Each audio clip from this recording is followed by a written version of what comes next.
ਸਤਨਾਮ ਸ੍ਰੀ ਵਾਹਿਗੁਰੂ ਸਾਹਿਬ ਜੀ। ਇੱਕ ਓੰਕਾਰ ਸਤਨਾਮ। ਕਰਤਾ ਪੁਰਖ ਨਿਰਭਉ ਨਿਰਵੈਰ, ਅਕਾਲ ਮੂਰਤ ਅਜੂਨੀ ਸੈਭੰ ਗੁਰ ਪ੍ਰਸਾਦ ਜਪ। ਆਦਿ ਸੱਚ ਜੁਗਾਦਿ ਸੱਚ, ਹੈ ਭੀ ਸੱਚ ਨਾਨਕ ਹੋਸੀ ਭੀ ਸੱਚ। ਜਪ ਤਪ ਸੰਜਮ ਧਰਮ ਨਾ ਕਮਾਇਆ, ਸੇਵਾ ਸਾਧ ਨਾ ਜਾਣਿਆ ਹਰ ਰਾਇਆ। ਕਹੋ ਨਾਨਕ ਹਮ ਨੀਚ ਕਰਮ, ਸਰਣ ਪਰੇ ਕੀ ਰਾਖੋ ਸਰਮਾ। ਡੰਡੌਤ ਬੰਦਨ ਅਨਕ ਬਾਰ, ਸਰਬ ਕਲਾ ਸਮਰੱਥ। ਡੋਲਨ ਤੇ ਰਾਖੋ ਪ੍ਰਭੂ, ਨਾਨਕ ਦੇ ਕਰ ਹੱਥ। ਡੋਲਨ ਤੇ ਰਾਖੋ ਪ੍ਰਭੂ, ਨਾਨਕ ਦੇ ਕਰ ਹੱਥ। ਵਾਹਿਗੁਰੂ ਜੀ ਕਾ ਖਾਲਸਾ, ਵਾਹਿਗੁਰੂ ਜੀ ਕੀ ਫਤਿਹ। ਪਤਿਤ ਪਾਵਨ ਭਗਤ ਵਛਲ ਕਿਰਪਾ ਨਿਧਾਨ, ਮਿਹਰਾਂ ਦੇ ਖਜ਼ਾਨੇ ਜੋਤੀ ਸਰੂਪ ਅਕਾਲ ਪੁਰਖ ਵਾਹਿਗੁਰੂ ਜੀ ਦੇ ਸਰਗੁਣ ਸਰੂਪ, ਚਾਵਰ ਛਤਰ ਤਖਤ ਦੇ ਮਾਲਕ, ਜੁਗੋ ਜੁਗ ਅਟਲ ਸਤਿਗੁਰੂ ਸ੍ਰੀ ਗੁਰੂ ਗ੍ਰੰਥ ਸਾਹਿਬ ਮਹਾਰਾਜ ਸੱਚੇ ਪਾਤਸ਼ਾਹ ਜੀ ਦੀ ਕਲਿਆਣਕਾਰੀ ਗੋਦ ਅੰਦਰ ਸੱਜ ਬੈਠੇ ਗੁਰੂ ਖਾਲਸਾ ਜੀ ਮਹਾਰਾਜ ਸੱਚੇ ਪਾਤਸ਼ਾਹ ਜੀ ਦੀ ਅਪਾਰ ਕਿਰਪਾਲਤਾ ਹੋਈ ਹੈ। ਧੰਨ ਧੰਨ ਸਤਿਗੁਰੂ ਸ੍ਰੀ ਗੁਰੂ ਤੇਗ ਬਹਾਦਰ ਮਹਾਰਾਜ ਦੀਨ ਦੁਨੀਆ ਦੇ ਵਾਲੀ ਜੀ ਦਾ 400 ਸਾਲਾ ਪ੍ਰਕਾਸ਼ ਪੁਰਬ ਮਨਾਉਣ ਵਾਸਤੇ ਆਪਾਂ ਸਾਰੀਆਂ ਸੰਗਤਾਂ ਨੂੰ ਇਹ ਸ੍ਰੇਸ਼ਟ ਸਮਾਂ ਸਤਿਗੁਰੂ ਜੀ ਨੇ ਤਰਸ ਕਰਕੇ ਬਖਸ਼ਿਆ ਹੈ। ਮੇਰੇ ਤੋਂ ਪਹਿਲਾਂ ਪੰਥ ਦੀ ਮਾਇਆਨਾਜ ਹਸਤੀ, ਬਹੁਤ ਹੀ ਸਤਿਕਾਰਯੋਗ ਮਹਾਂਪੁਰਸ਼ ਸੰਤ ਬਾਬਾ ਅਵਤਾਰ ਸਿੰਘ ਜੀ, ਦਲ ਪੰਥ ਬਾਬਾ ਬਿਧੀ ਚੰਦ ਜੀ ਦੇ 12ਵੇਂ ਜਾਨਸ਼ੀਨ ਮੁਖੀ ਸੰਪਰਦਾਏ ਦੇ ਸੁਰ ਸਿੰਘ ਤੋਂ ਆਪ ਸਾਰੀਆਂ ਸੰਗਤਾਂ ਜਾਣਦੇ ਹੋ, ਆਪ ਜੀ ਨਾਲ ਬਚਨ ਕਰ ਰਹੇ ਸਨ ਸਤਿਗੁਰੂ ਸ੍ਰੀ ਗੁਰੂ ਤੇਗ ਬਹਾਦਰ ਮਹਾਰਾਜ ਸੱਚੇ ਪਾਤਸ਼ਾਹ ਜੀ ਦੇ ਪਰਉਪਕਾਰਾਂ ਦੀ ਬਾਬਤ। ਉਹਨਾਂ ਤੋਂ ਪਹਿਲਾਂ ਭਾਈ ਕਾਰ ਸਿੰਘ ਜੀ ਹਜੂਰੀ ਰਾਗੀ ਸੱਚਖੰਡ ਸ੍ਰੀ ਹਰਿਮੰਦਰ ਸਾਹਿਬ ਸ੍ਰੀ ਦਰਬਾਰ ਸਾਹਿਬ ਵਾਲਿਆਂ ਨੇ ਆਪ ਜੀ ਨੂੰ ਕੀਰਤਨ ਦੁਆਰਾ ਸਾਧ ਸੰਗਤ ਜੀ ਨੇ ਹਾਲ ਕੀਤਾ ਹੈ। ਮਹਾਂਪੁਰਸ਼ ਜ਼ਿਕਰ ਕਰ ਰਹੇ ਸਨ ਕਿ ਧੰਨ ਗੁਰੂ ਤੇਗ ਬਹਾਦਰ ਮਹਾਰਾਜ ਸੱਚੇ ਪਾਤਸ਼ਾਹ ਜੀ ਦੇ ਪਰਉਪਕਾਰਾਂ ਦੇ ਸਲੋਗਨ ਬਣਾ ਕੇ ਆਪਾਂ ਨੂੰ ਏਅਰਪੋਰਟ 'ਤੇ, ਬੱਸ ਸਟੈਂਡਾਂ 'ਤੇ, ਰੇਲਵੇ ਸਟੇਸ਼ਨਾਂ 'ਤੇ, ਥਾਵਾਂ 'ਤੇ ਦੇਣੇ ਚਾਹੀਦੇ ਹੈ। ਪਤਾ ਲੱਗੇ ਗੁਰੂ ਤੇਗ ਬਹਾਦਰ ਮਹਾਰਾਜ ਸੱਚੇ ਪਾਤਸ਼ਾਹ ਜੀ ਨੇ ਇਸ ਲੋਕਾਈ ਵਾਸਤੇ ਕੀ ਕੀਤਾ। ਉਹ ਆਪਾਂ ਤਾਂ ਹੀ ਸਾਧ ਸੰਗਤ ਜੀ ਕਰ ਸਕਦੇ ਹਾਂ ਜੇ ਆਪਾਂ ਨੂੰ ਥੋੜ੍ਹਾ ਜਿਹਾ ਗਿਆਨ ਹੋਵੇਗਾ, ਸੋਝੀ ਹੋਵੇਗੀ, ਔਰ ਉਹ ਸੋਝੀ ਆਪਾਂ ਨੂੰ ਸੰਗਤ ਵਿੱਚ ਬੈਠ ਕੇ ਆਉਣੀ, ਜਿੱਥੇ ਗੁਰੂ ਸਾਹਿਬ ਜੀ ਦੇ ਪਰਉਪਕਾਰਾਂ ਦੀ ਚਰਚਾ ਹੋਵੇਗੀ। ਇਹ ਕੰਮ ਤਾਂ ਭਾਵੇਂ ਸਰਕਾਰਾਂ ਦੇ ਵੀ ਹੁੰਦੇ ਆ, ਪਰ ਉਹ ਭੁੱਲ ਜਾਂਦੇ ਜਿਨ੍ਹਾਂ ਵਾਸਤੇ ਪਰਉਪਕਾਰ ਸਤਿਗੁਰੂ ਗੁਰੂ ਤੇਗ ਬਹਾਦਰ ਮਹਾਰਾਜ ਸੱਚੇ ਪਾਤਸ਼ਾਹ ਜੀ ਨੇ ਕੀਤੇ, ਜਿਨ੍ਹਾਂ ਦਾ ਆਪਾਂ ਇਹ 400 ਸਾਲਾ ਪ੍ਰਕਾਸ਼ ਪੁਰਬ ਮਨਾ ਰਹੇ ਹਾਂ। ਉਹਨਾਂ ਦੇ ਇਸੇ ਤਰ੍ਹਾਂ ਪ੍ਰਕਾਸ਼ ਪੁਰਬ ਦੇ ਅਤੇ ਸ਼ਹੀਦੀ ਦੇ ਸੰਬੰਧ ਵਿੱਚ ਬਹੁਤ ਥਾਵਾਂ 'ਤੇ ਬਹੁਤ ਵਾਰ ਨਗਰ ਕੀਰਤਨ ਨਿਕਲਦੇ ਰਹੇ ਆ। ਸੰਤ ਬਾਬਾ ਕਰਤਾਰ ਸਿੰਘ ਜੀ ਖਾਲਸਾ ਭਿੰਡਰਾਂ ਵਾਲਿਆਂ ਨੇ ਗੁਰੂ ਤੇਗ ਬਹਾਦਰ ਮਹਾਰਾਜ ਸੱਚੇ ਪਾਤਸ਼ਾਹ ਜੀ ਦੇ ਪੁਰਬ ਦੇ ਸੰਬੰਧ ਵਿੱਚ 37 ਨਗਰ ਕੀਰਤਨ ਇੱਕ ਵਾਰ ਕੱਢੇ ਸਨ, ਜਦੋਂ ਐਮਰਜੈਂਸੀ ਲਾਈ ਸੀ ਇੰਦਰਾ ਗਾਂਧੀ ਨੇ। ਉਸੇ ਐਮਰਜੈਂਸੀ ਦੇ ਦੌਰਾਨ ਸੰਤਾਂ ਨੇ ਇੱਕ ਨਗਰ ਕੀਰਤਨ ਦਿੱਲੀ ਵਿੱਚ ਰੱਖਿਆ, ਤਾਂ ਉਹ ਉਸ ਵੇਲੇ ਦੀ ਜਿਹੜੀ ਉੱਥੇ ਦੁਸ਼ਹਿਰਾ ਗਰਾਊਂਡ ਸੀ ਉਹਦੇ ਵਿੱਚ ਬਹੁਤ ਵੱਡਾ ਇਕੱਠ ਹੋਇਆ ਸੀ। ਉਸ ਇਕੱਠ ਵਿੱਚ ਪ੍ਰਧਾਨ ਮੰਤਰੀ ਮੱਥਾ ਟੇਕਣ ਵਾਸਤੇ ਆਈ, ਤੇ ਜਿਹੜੇ ਲੋਕ ਕੁਝ ਸਟੇਜ 'ਤੇ ਬੈਠੇ ਸਨ ਉਹਨਾਂ ਨੇ ਬੜੀ ਵਡਿਆਈ ਕੀਤੀ, ਬੜੀ ਚਾਪਲੂਸੀ ਕੀਤੀ, ਖੁਸ਼ਾਮਦ ਦੇ ਬਚਨ ਬੜੇ ਆਖੇ ਜੀ ਅਸੀਂ ਬਹੁਤ ਧੰਨਵਾਦੀ ਹਾਂ, ਅਸੀਂ ਬਹੁਤ ਧੰਨਵਾਦੀ ਹਾਂ। ਦੇਖੋ ਜੀ ਪ੍ਰਾਈਮ ਮਿਨਿਸਟਰ ਜਿਹੜੀ ਆ ਉਹ 9ਵੇਂ ਪਾਤਸ਼ਾਹ ਜੀ ਦੇ ਪੁਰਬ 'ਤੇ ਮੱਥਾ ਟੇਕਣ ਵਾਸਤੇ ਆਈ ਆ। ਬੜੇ ਉਹਨਾਂ ਨੇ ਕਸੀਦੇ ਕੱਢੇ। ਬਾਅਦ ਵਿੱਚ ਸੰਤ ਗਿਆਨੀ ਕਰਤਾਰ ਸਿੰਘ ਜੀ ਖਾਲਸਾ ਜੀ ਦਾ ਸਮਾਂ ਸੀ, ਉਹਨਾਂ ਨੇ ਫਤਿਹ ਬੁਲਾ ਕੇ ਤੇ ਆਖਿਆ ਸਾਧ ਸੰਗਤ ਜੀ, ਸਾਨੂੰ ਜਿੱਥੇ ਇਹ ਸਮਾਗਮਾਂ ਦੀ ਖੁਸ਼ੀ ਸੀ ਉੱਥੇ ਇੱਕ ਦੁੱਖ ਵੀ ਹੋਇਆ ਵੀ ਜਦੋਂ ਇਹ ਪ੍ਰਧਾਨ ਮੰਤਰੀ ਪੰਡਾਲ ਵਿੱਚ ਆਈ ਹੈ ਤੇ ਸਾਰੀ ਸੰਗਤ ਜਿਹੜੀ ਸੀ ਉਹਦੇ ਸਤਿਕਾਰ ਵਜੋਂ ਉੱਠ ਕੇ ਖੜ ਗਈ, ਜਿਹੜੀ ਗੁਰੂ ਸਾਹਿਬ ਦੀ ਬੇਅਦਬੀ ਸੀ। ਮਹਾਰਾਜ ਦੀ ਹਜ਼ੂਰੀ ਵਿੱਚ ਕਿੰਨੀ ਫੇਮਸ ਪਰਸਨੈਲਿਟੀ ਵੀ ਆ ਜਾਵੇ ਤੇ ਆਪਾਂ ਸਾਧ ਸੰਗਤ ਨੇ ਉੱਠ ਕੇ ਸਤਿਕਾਰ ਨਹੀਂ ਕਰਨਾ ਹੁੰਦਾ। ਹਾਲਾਂਕਿ ਜਿਹੜੀਆਂ ਧਾਰਮਿਕ ਸ਼ਖਸੀਅਤਾਂ ਹੁੰਦੀਆਂ ਉਹਨਾਂ ਦੇ ਸਤਿਕਾਰ ਵਿੱਚ, ਜਿਵੇਂ ਭਾਈ ਕਾਰਜ ਸਿੰਘ ਜੀ ਨੇ ਮਹਾਂਪੁਰਸ਼ਾਂ ਦੇ ਆਉਣ ਤੇ ਜਕਾਰਾ ਛੱਡਿਆ, ਇਹ ਗੁਰੂ ਦੀ ਮਰਿਆਦਾ ਹੈ। ਇਹਦੇ ਵਿੱਚ ਸਭ ਤਰ੍ਹਾਂ ਦਾ ਸਤਿਕਾਰ ਆ ਜਾਂਦਾ। ਸੰਤਾਂ ਨੇ ਆਖਿਆ ਦੇਖੋ ਤੁਸੀਂ ਇੱਕ ਆਮ ਮਨੁੱਖ, ਠੀਕ ਹੈ ਉਹ ਇਸ ਵੇਲੇ ਉਹ ਉੱਚੀ ਕੁਰਸੀ ਤੇ ਬੈਠੀ ਹੈ ਤੇ ਤੁਸੀਂ ਆਖੀ ਜਾਂਦੇ ਜੀ ਬੜਾ ਧੰਨਵਾਦ ਹੈ, ਬੜਾ ਧੰਨਵਾਦ ਹੈ। ਸੰਤ ਬਾਬਾ ਕਰਤਾਰ ਸਿੰਘ ਜੀ ਨੇ ਆਖਿਆ ਇਹ ਜਿਸ ਕੁਰਸੀ ਤੇ ਬੈਠੀ ਆ, ਜੇ ਗੁਰੂ ਤੇਗ ਬਹਾਦਰ ਸਾਹਿਬ ਸੱਚੇ ਪਾਤਸ਼ਾਹ ਆਪਣਾ ਸੀਸ ਨਾ ਦਿੰਦੇ, ਇਹਦੇ ਸਰੀਰ ਤੇ ਬੁਰਕਾ ਹੁੰਦਾ, ਪਤਾ ਨਹੀਂ ਕਿੱਥੇ ਹੁੰਦੀ ਇਹ ਤੇ ਗੁਰੂ ਤੇਗ ਬਹਾਦਰ ਮਹਾਰਾਜ ਸੱਚੇ ਪਾਤਸ਼ਾਹ ਜੀ ਨੂੰ ਵਾਰ-ਵਾਰ ਮਹਾਂਪੁਰਖਾਂ ਨੇ ਆਖਿਆ ਜਿੰਨੇ ਇਹਦੇ ਸਰੀਰ ਤੇ ਰੋਮ ਹੈ ਨਾ, ਇੰਨੀ ਵਾਰ ਇਹ ਬੀਬੀ ਆਪਣਾ ਸਿਰ ਕੱਟ ਕੇ ਨਾਵੇਂ ਪਾਤਸ਼ਾਹ ਦੇ ਚਰਨਾਂ 'ਚ ਰੱਖ ਦੇਵੇ, ਦੇਣ ਨਹੀਂ ਦੇ ਸਕਦੇ ਮਹਾਰਾਜ। ਜੇ ਨਾ ਨਾਵੇਂ ਪਾਤਸ਼ਾਹ ਜੀ ਉਹਨਾਂ ਦੇ ਤਿਲਕ ਜੰਝੂ ਦੀ ਰਾਖੀ ਵਾਸਤੇ ਆਪਣਾ ਸੀਸ ਦਿੰਦੇ, ਕਿਹਨੇ ਸਾਧ ਸੰਗਤ ਜੀ ਉਸ ਧਰਮ ਦੀ ਰੱਖਿਆ ਕਰਨੀ ਸੀ? ਸੋ ਇਸ ਕਰਕੇ ਇਹ ਗੁਰੂ ਤੇਗ ਬਹਾਦਰ ਮਹਾਰਾਜ ਸੱਚੇ ਪਾਤਸ਼ਾਹ ਜੀ ਦੇ ਪਰਉਪਕਾਰ ਨੇ, ਜਿਨ੍ਹਾਂ ਕਰਕੇ ਇਹ ਧਰਮ ਅੱਜ ਆਪਾਂ ਨੂੰ ਦੁਨੀਆ ਤੇ ਦਿਖਾਈ ਦੇ ਰਿਹਾ। ਤੇ ਮਹਾਰਾਜ ਜੀ 10ਵੇਂ ਪਾਤਸ਼ਾਹ ਦੇ ਪਵਿੱਤਰ ਬਚਨ ਮਹਾਂਪੁਰਸ਼ਾਂ ਨੇ ਸਾਂਝੇ ਕੀਤੇ ਸਨ। ਤਿਲਕ ਜੰਝੂ ਰਾਖਾ ਪ੍ਰਭ ਤਾਕਾ, ਕਿਨੋ ਵੱਡੋ ਕਲੂ ਮੈਂ ਸਾਕਾ। ਏਡਾ ਵੱਡਾ ਕਲਯੁਗ ਵਿੱਚ ਸਾਕਾ ਤਿਲਕ ਤੇ ਜੰਝੂ ਦੀ ਰਾਖੀ ਵਾਸਤੇ ਗੁਰੂ ਤੇਗ ਬਹਾਦਰ ਸਾਹਿਬ ਮਹਾਰਾਜ ਜੀ ਕਰ ਰਹੇ ਨੇ, ਜਿਹੜੇ ਨਾ ਤਿਲਕ ਲਾਉਂਦੇ ਆ ਤੇ ਨਾ ਜੰਝੂ ਪਾਉਂਦੇ ਆ। ਪਰ ਕਿਸੇ ਦੇ ਧਰਮ ਦੀ ਬੇੜੀ ਡੁੱਬ ਰਹੀ ਸੀ ਤੇ ਹੁਣ ਮਲਾਹ ਬਣ ਕੇ ਸੱਚੇ ਪਾਤਸ਼ਾਹ ਜੀ ਨੇ ਰੱਖਿਆ ਕੀਤੀ, ਕਿਉਂਕਿ ਕਿਰਪਾ ਰਾਮ ਨੇ ਬੇਨਤੀ ਕੀਤੀ ਸੀ ਅਨੰਦਪੁਰ ਸਾਹਿਬ ਆਣ ਕੇ ਵੀ ਮਹਾਰਾਜ ਸਾਡੇ ਧਰਮ ਨੂੰ ਹੁਣ ਤੁਹਾਡੇ ਤੋਂ ਬਿਨਾਂ ਕੋਈ ਬਚਾ ਨਹੀਂ ਸਕਦਾ। ਐਸੇ ਮਹਾਨ ਸਤਿਗੁਰੂ ਜੀ ਦਾ ਸਾਧ ਸੰਗਤ ਜੀ ਪ੍ਰਕਾਸ਼ ਪੁਰਬ 1621 ਨੂੰ ਮੀਰੀ ਪੀਰੀ ਦੇ ਮਾਲਕ ਸੱਚੇ ਪਾਤਸ਼ਾਹ ਧੰਨ ਧੰਨ ਸਤਿਗੁਰੂ ਸ੍ਰੀ ਗੁਰੂ ਹਰਗੋਬਿੰਦ ਸਾਹਿਬ ਸੱਚੇ ਪਾਤਸ਼ਾਹ ਜੀ ਦੇ ਗ੍ਰਹਿ ਵਿਖੇ ਉਹਨਾਂ ਦੇ ਮਹਿਲ ਤੇ ਪੰਥ ਦੇ ਮਾਤਾ ਨਾਨਕੀ ਜੀ ਦੀ ਕੁੱਖ ਨੂੰ ਭਾਗ ਲਾਉਂਦਿਆਂ ਹੋਇਆਂ ਗੁਰੂ ਕੇ ਮਹਿਲ ਵਾਲੇ ਸਥਾਨ ਤੇ ਹੋਇਆ। ਅੰਮ੍ਰਿਤਸਰ ਸ਼ਹਿਰ ਵਿੱਚ ਇਹ ਗੁਰੂ ਕੇ ਮਹਿਲ ਦਾ ਸਥਾਨ ਹੈ, ਗੁਰਦੁਆਰਾ ਸਾਹਿਬ, ਜਿੱਥੇ ਗੁਰੂ ਤੇਗ ਬਹਾਦਰ ਸੱਚੇ ਪਾਤਸ਼ਾਹ ਜੀ ਦਾ ਅੱਜ ਤੋਂ 400 ਸਾਲ ਪਹਿਲਾਂ ਪ੍ਰਕਾਸ਼ ਹੋਇਆ। ਤੇ ਜਦ ਪ੍ਰਕਾਸ਼ ਹੋਇਆ ਨਾ, 6ਵੇਂ ਪਾਤਸ਼ਾਹ ਮੀਰੀ ਪੀਰੀ ਦੇ ਮਾਲਕ ਜੀ ਦਲ ਭੰਜਨ ਗੁਰ ਸੂਰਮਾ ਵੜ ਜੋਧਾ ਬਹੁ ਪਰਉਪਕਾਰੀ ਆਸਾ ਜੀ ਦੀ ਵਾਰ ਦਾ ਕੀਰਤਨ ਸੁਣ ਰਹੇ ਸਨ, ਜਿੱਥੇ ਅਕਾਲ ਤਖ਼ਤ ਸਾਹਿਬ ਹੈ ਇੱਥੇ। ਤੇ ਘਰੋਂ ਸੁਨੇਹਾ ਆਇਆ ਗੁਰੂ ਕੇ ਮਹਿਲ ਤੋਂ ਵੀ ਸਾਹਿਬਜ਼ਾਦਾ ਜੀ ਨੇ ਜਨਮ ਲਿਆ ਜੀ। ਇਹ ਗੁਰੂ ਤੇਗ ਬਹਾਦਰ ਮਹਾਰਾਜ ਸੱਚੇ ਪਾਤਸ਼ਾਹ 6ਵੇਂ ਪਾਤਸ਼ਾਹ ਜੀ ਦੇ ਸਾਹਿਬਜ਼ਾਦਿਆਂ ਵਿੱਚੋਂ 5ਵੇਂ ਥਾਂ ਤੇ ਹੈ। ਉਹਨਾਂ ਤੋਂ ਪਹਿਲਾਂ 4 ਸਾਹਿਬਜ਼ਾਦੇ ਜਨਮ ਲੈ ਚੁੱਕੇ ਨੇ। ਇੱਕ ਉਹਨਾਂ ਦੀ ਸਪੁੱਤਰੀ ਹੈ ਬੀਬੀ ਵੀਰੋ ਜੀ। ਇਹ ਸਭ ਤੋਂ ਛੋਟੇ ਨੇ ਗੁਰੂ ਤੇਗ ਬਹਾਦਰ ਮਹਾਰਾਜ ਸੱਚੇ ਪਾਤਸ਼ਾਹ ਜੀ। ਤੇ ਜਦੋਂ ਪਤਾ ਲੱਗਾ ਤਾਂ ਗੁਰੂ ਸਾਹਿਬ ਜੀ ਆਪਣੇ ਮਹਾਨ ਯੋਧੇ ਭਾਈ ਬਿਧੀ ਚੰਦ ਜੀ, ਭਾਈ ਜੇਠਾ ਜੀ, ਉਹਨਾਂ ਦੇ ਨਾਲ ਉੱਥੇ ਗੁਰੂ ਕੇ ਮਹਿਲ ਵਾਲੇ ਸਥਾਨ ਤੇ ਪਹੁੰਚੇ ਤਾਂ ਮਹਾਰਾਜ ਜੀ ਦੇ ਕਰ ਕਮਲਾਂ ਵਿੱਚ ਲਿਆ ਕੇ ਗੁਰੂ ਤੇਗ ਬਹਾਦਰ ਸਾਹਿਬ ਜੀ ਨੂੰ ਦਿੱਤਾ ਗਿਆ, 6ਵੇਂ ਪਾਤਸ਼ਾਹ ਜੀ ਦੇ। ਤੇ ਮਹਾਰਾਜ ਮੀਰੀ ਪੀਰੀ ਦੇ ਮਾਲਕ ਜੀ ਨੇ ਆਉਂ ਆਪਣੇ ਸਾਹਿਬਜ਼ਾਦੇ ਗੁਰੂ ਤੇਗ ਬਹਾਦਰ ਸਾਹਿਬ ਜੀ, ਜਿਹੜੇ ਉਸ ਵੇਲੇ ਜਿਨ੍ਹਾਂ ਦਾ ਅਵਤਾਰ ਹੀ ਹੋਇਆ, ਉਹਨਾਂ ਨੂੰ ਆਪਣੇ ਕਰ ਕਮਲਾਂ 'ਚ ਲੈ ਕੇ ਆਉਂ ਆਪਣੀ ਗੋਦ ਵਿੱਚ ਲੈ ਕੇ ਤੇ ਸੀਸ ਨਵਾਇਆ। ਤੇ ਭਾਈ ਬਿਧੀ ਚੰਦ ਜੀ ਬੜੇ ਹੈਰਾਨ ਹੋਏ। ਜਬ ਗੁਰ ਸਿਸਕੋ ਬੰਦਨ ਕੀਨੀ ਅਤ ਹਿਤ ਲਾਏ ਵਿਦਵਾਨ ਲਿਖਦੇ, ਵਿਦਿਆ ਕਹੇ ਕਸ ਬੰਦਨ ਕੀਤੀ ਕਹੋ ਮੋਹਿ ਸਮਝਾਏ। ਜਦੋਂ ਗੁਰੂ ਸਾਹਿਬ ਜੀ ਨੇ ਆਪਣੇ ਪੁੱਤਰ ਨੂੰ ਸੀਸ ਨਵਾਇਆ ਤਾਂ ਭਾਈ ਬਿਧੀ ਚੰਦ ਜੀ, ਕਿਉਂਕਿ ਮਹਾਰਾਜ ਦੇ ਜਰਨੈਲ ਹੈ, ਪ੍ਰੇਮੀ ਆ, ਹਜੂਰੀ ਸਿੱਖ ਨੇ, ਉਹ ਕਹਿਣ ਲੱਗੇ ਮਹਾਰਾਜ ਇਹ ਕੀ ਗੱਲ, ਇਹਨਾਂ ਤੋਂ ਵੱਡੇ ਆਪ ਜੀ ਦੇ 4 ਸਾਹਿਬਜ਼ਾਦੇ, ਕਦੀ ਸੀਸ ਨਹੀਂ ਨਵਾਇਆ ਆਪ ਜੀ ਨੇ, ਬਈ ਇਹਨਾਂ ਨੂੰ ਆਪ ਜੀ ਨੇ ਸੀਸ ਨਵਾਇਆ, ਇਹ ਤਾਂ ਪੁੱਤਰ ਨੇ ਆਪ ਜੀ ਦੇ। ਤਾਂ ਉਸ ਵੇਲੇ ਮੀਰੀ ਪੀਰੀ ਦੇ ਮਾਲਕ ਜੀ ਨੇ ਆਖਿਆ ਸੀ, ਆਖਿਆ ਅਜਾਰ ਜਰਨ ਹਰ ਧੀਰ ਤੁਰੰਤਰ। ਕਹਿੰਦੇ ਇਹ ਉਹ ਮਹਾਨ ਸ਼ਖਸੀਅਤ ਹੈ ਜਿਹੜੀ ਅਜਾਰ ਸ਼ਕਤੀ ਨੂੰ ਆਪਣੇ ਹਿਰਦੇ 'ਚ ਜਰ ਕੇ ਰੱਖੇਗੀ, ਧਰਤੀ ਵਰਗਾ ਧੀਰਜ ਰੱਖ ਕੇ। ਤੇ ਗਿਆਨੀ ਗਿਆਨ ਸਿੰਘ ਜੀ ਨੇ ਲਿਖਿਆ, ਉਹ ਕਹਿੰਦੇ ਸੀ ਤੇਗ ਬਹਾਦਰ ਚਾਦਰ ਹਿੰਦ ਦਨਿੰਦ ਮਨਿੰਦ ਅਵਤਾਰ ਭਏ। ਉਹ ਕਹਿੰਦੇ ਗੁਰੂ ਤੇਗ ਬਹਾਦਰ ਮਹਾਰਾਜ ਸੱਚੇ ਪਾਤਸ਼ਾਹ ਹਿੰਦ ਦੀ ਚਾਦਰ ਦਿਨ ਦੇ ਚੜ੍ਹੇ ਦੁਪਹਿਰ ਦੇ ਸੂਰਜ ਵਰਗੂ ਸਾਧ ਸੰਗਤ ਜੀ ਉਹ ਪ੍ਰਕਾਸ਼ ਕਰਨ ਵਾਲੇ ਆ, ਉਹਨਾਂ ਦਾ ਅਵਤਾਰ ਹੋਇਆ। ਉਹਨਾਂ ਦਾ ਪ੍ਰਕਾਸ਼ ਪੁਰਬ ਸਾਧ ਸੰਗਤ ਜੀ ਆਪਾਂ ਮਨਾ ਰਹੇ ਹਾਂ। ਤੇ ਮਹਾਂਪੁਰਸ਼ਾਂ ਨੇ ਜ਼ਿਕਰ ਕੀਤਾ ਸੀ 9ਵੇਂ ਪਾਤਸ਼ਾਹ ਜੀ ਦੀ ਬਾਣੀ ਦੀ ਚਰਚਾ ਹੋਣੀ ਚਾਹੀਦੀ, ਵਿਚਾਰ ਹੋਣੀ ਚਾਹੀਦੀ, ਕਥਾ ਹੋਣੀ ਚਾਹੀਦੀ ਹੈ। ਸੋ ਆਪਾਂ ਗੁਰੂ ਤੇਗ ਬਹਾਦਰ ਸੱਚੇ ਪਾਤਸ਼ਾਹ ਜੀ ਦੇ ਇੱਕ ਸ਼ਬਦ ਦੀ ਵਿਚਾਰ ਤੋਂ ਅੱਗੇ ਆਪਣੀ ਵਿਚਾਰ ਤੋਰਾਂਗੇ। ਮਹਾਰਾਜ ਦੇ 59 ਸ਼ਬਦ ਨੇ ਗੁਰੂ ਗ੍ਰੰਥ ਸਾਹਿਬ ਸੱਚੇ ਪਾਤਸ਼ਾਹ ਜੀ ਦੀ ਪਵਿੱਤਰ ਬਾਣੀ ਵਿੱਚ। ਗੁਰੂ ਤੇਗ ਬਹਾਦਰ ਸਾਹਿਬ ਜੀ ਦੇ 59 ਸ਼ਬਦ ਤੇ 57 ਸ਼ਲੋਕ ਨੇ ਜਿਹੜੇ ਆਪਾਂ ਭੋਗ ਵੇਲੇ ਪੜ੍ਹਦੇ, ਉਹਨਾਂ ਨੂੰ ਸ਼ਲੋਕ ਆਖਿਆ ਜਾਂਦਾ। ਗੁਣ ਗੋਬਿੰਦ ਗਾਇਓ ਨਹੀਂ ਜਨਮ ਅਕਾਰਥ ਕੀਨ, ਕਹੋ ਨਾਨਕ ਹਰਿ ਭਜ ਮਨਾ ਜਿਹਬਦ ਜਲ ਕੋ ਮੀਨੇ, ਇੱਥੋਂ ਪ੍ਰਾਰੰਭਤਾ ਹੁੰਦੀ।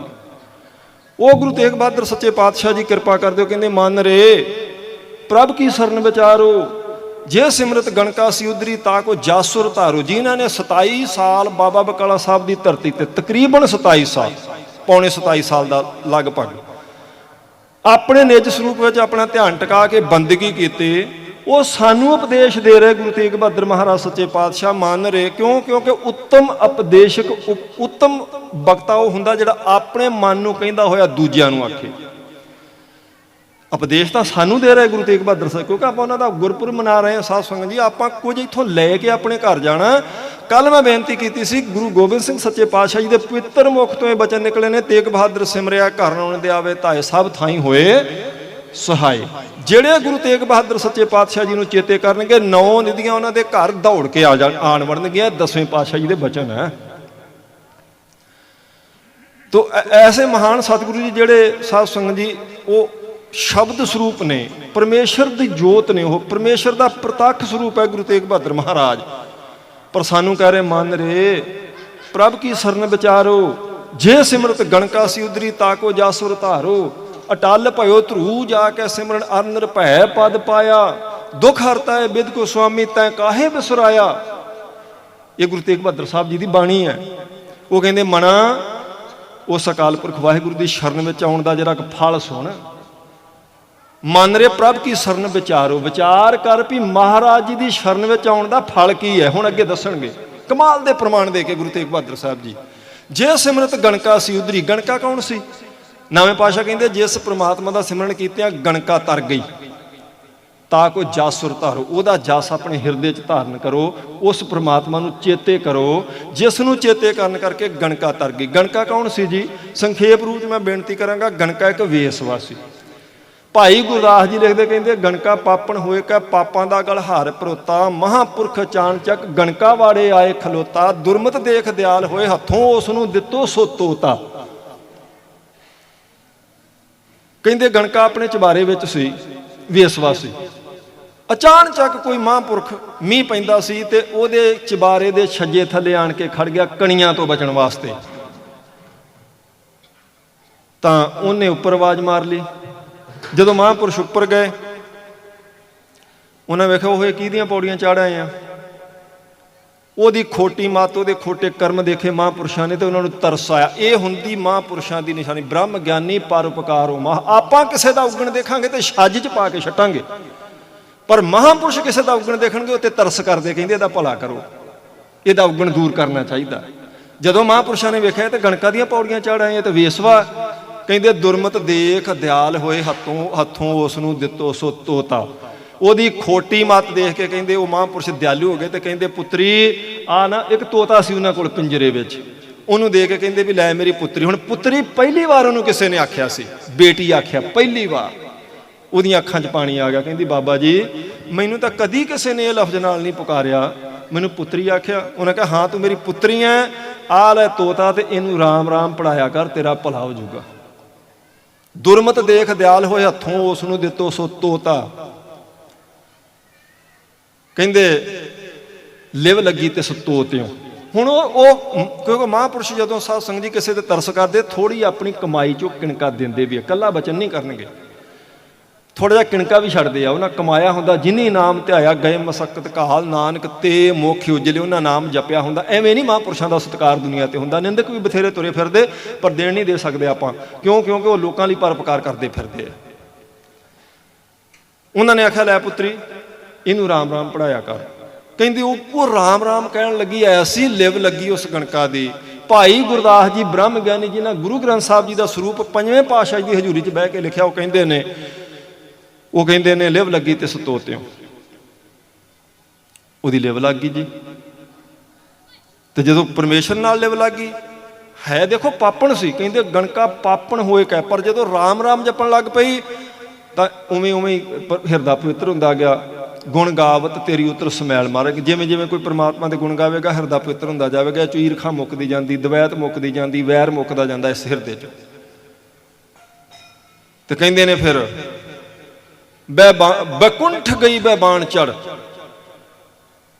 अंतकाल जम जाल तोड़ नरकां विच ना खादो सो गोता। भाई गुरदास जी कहंदे जमा दा जाल तोड़ के नरकां च गोते खाण तो बच गई। कित्थे गई? बैकुंठ गई बैबान चढ़।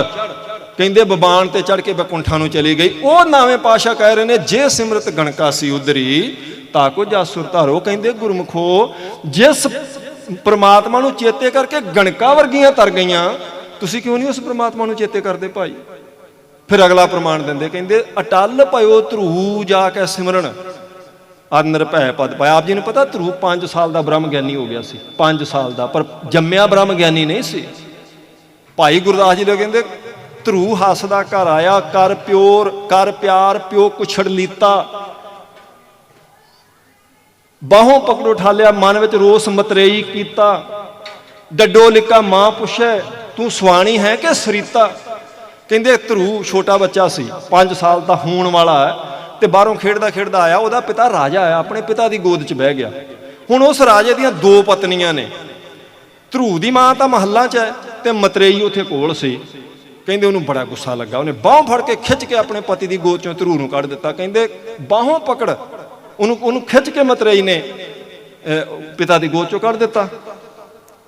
ਤੇ ਹੁਣ ਉਹ ਰੋਂਦਾ ਰੋਂਦਾ ਆਪਣੀ ਮਾਂ ਕੋ ਗਿਆ। ਭਾਈ ਗੁਰਦਾਸ ਜੀ ਕਹਿੰਦੇ ਡੱਡੋ ਲਿਕਾ ਮਾਂ ਪੁੱਛੇ ਤੂੰ ਸੁਆਣੀ ਹੈ ਕਿ ਸਰੀਤਾ। ਉਹ ਹੌਕੇ ਲੈਂਦਾ, ਡੱਡੋ ਲਿਕਾ ਹੋਇਆ, ਆਪਣੀ ਮਾਂ ਨੂੰ ਜਾ ਕੇ ਕਹਿੰਦਾ ਵੀ ਤੂੰ ਵੀ ਰਾਣੀ ਹੈ ਕਿ ਜਾਂ ਤੂੰ ਗੋਲੀ ਹੈ। ਸਰੀਤਾ ਗੋਲੀ ਨੂੰ ਕਹਿੰਦੇ ਵੀ ਤੂੰ ਨੌਕਰਾਣੀ ਹੈ ਕਿ ਜਾਂ ਤੂੰ ਵੀ ਰਾਣੀ ਹੈ। ਉਹ ਕਹਿੰਦੀ ਸੁਆਣੀ ਹਾਂ ਮੈਂ ਜਨਮ ਦੀ। ਕਹਿੰਦੀ ਪੁੱਤਰ ਤੇਰਾ ਤੇ ਨਾਨਾ ਵੀ ਰਾਜਾ ਸੀ, ਮੈਂ ਤਾਂ ਰਾਜਕੁਮਾਰੀ ਜੰਮੀ ਸਾਂ, ਰਾਜਕੁਮਾਰੀ, ਗੋਲੀ ਥੋੜੋ ਮੈਂ। ਤੇ ਉਹ ਧਰੂ ਕਹਿੰਦਾ ਫਿਰ ਮੈਨੂੰ ਮੇਰੇ ਪਿਤਾ ਦੀ ਗੋਦ ਚੋਂ ਕਿਉਂ ਕੱਢ ਦਿੱਤਾ ਮਤਰੇਈ ਮਾਂ ਨੇ? ਜੇ ਤੂੰ ਵੀ ਰਾਣੀ ਆ ਤਾਂ ਮੇਰਾ ਹੱਕ ਨਹੀਂ ਬਣਦਾ? ਇਹ ਕੀ ਗੱਲ ਹੈ? ਉਹ ਬੜੀ ਸਿਆਣੀ ਸੀ। ਉਹ ਕਹਿੰਦੀ ਰਾਣੀ ਹਾਂ ਮੈਂ ਜਨਮ ਦੀ, ਸੁਆਣੀ ਹਾਂ ਮੈਂ ਜਨਮ ਦੀ, ਨਾਮ ਨਾ ਭਗਤੀ ਕਰਮ ਦ੍ਰਿੜੀਤਾ। ਕਹਿੰਦੀ ਪੁੱਤ ਇੱਕ ਗਲਤੀ ਹੋ ਗਈ, ਨਾਮ ਨਹੀਂ ਜਪਿਆ ਗਿਆ, ਇਸ ਕਰਕੇ ਤੇਰੀ ਮਤਰੇਈ ਮਾਂ ਦਾ ਜ਼ੋਰ ਹੈ, ਇਸ ਕਰਕੇ ਤੈਨੂੰ ਪਿਤਾ ਦੀ ਗੋਦ ਨਹੀਂ ਮਿਲੀ। ਕਿਉਂ? ਕਿਉਂਕਿ ਮੈਂ ਨਾਮ ਜਪਣ ਤੋਂ ਵਾਂਝੀ ਰਹਿ ਗਈ ਹਾਂ। ਫਿਰ ਉਹ ਵੇਖੋ, ਉਹ 5 ਸਾਲ ਦਾ ਬੱਚਾ ਆਪਣੀ ਮਾਂ ਨੂੰ ਪੁੱਛਦਾ, ਉਹ ਕਹਿੰਦਾ ਕਿਸ ਉਦਮ ਤੇ ਰਾਜ ਮਿਲੇ, ਸ਼ਤਰੂ ਤੇ ਸਭ ਹੋਵਣ ਮੀਤਾ। ਮਾਂ ਫਿਰ ਮੈਂ ਕੀ ਕਰਾਂ? ਮੈਨੂੰ ਪਿਤਾ ਦੀ ਗੋਦ ਵੀ ਮਿਲ ਜਾਏ, ਪਿਤਾ ਦਾ ਰਾਜ ਵੀ ਮਿਲ ਜਾਏ, ਤੇ ਮਤਰੇਈ ਮਾਂ ਈਰਖਾ ਕਰਨੋਂ ਵੀ ਹਟ ਜਾਵੇ, ਉਹਦੇ ਅੰਦਰੋਂ ਵੈਰ ਮੁੱਕ ਜਾਏ। ਤਾਂ ਉਹ ਕਹਿੰਦੀ ਇੱਕੋ ਹੀ ਕੰਮ ਹੈ ਪੁੱਤ, ਫਿਰ ਜਿਹੜਾ ਮੈਂ ਨਹੀਂ ਕੀਤਾ ਉਹ ਤੂੰ ਕਰ ਲਾ। ਮੈਂ ਨਹੀਂ ਜਪ ਸਕੀ, ਫਿਰ ਹੁਣ ਤੂੰ ਜਪ। ਪੁੱਛਦਾ ਕਿਸ ਉਦਮ ਤੇ ਰਾਜ ਮਿਲੇ, ਸ਼ਤਰੂ ਤੇ ਸਭ ਹੋਵਣ ਮੀਤਾ।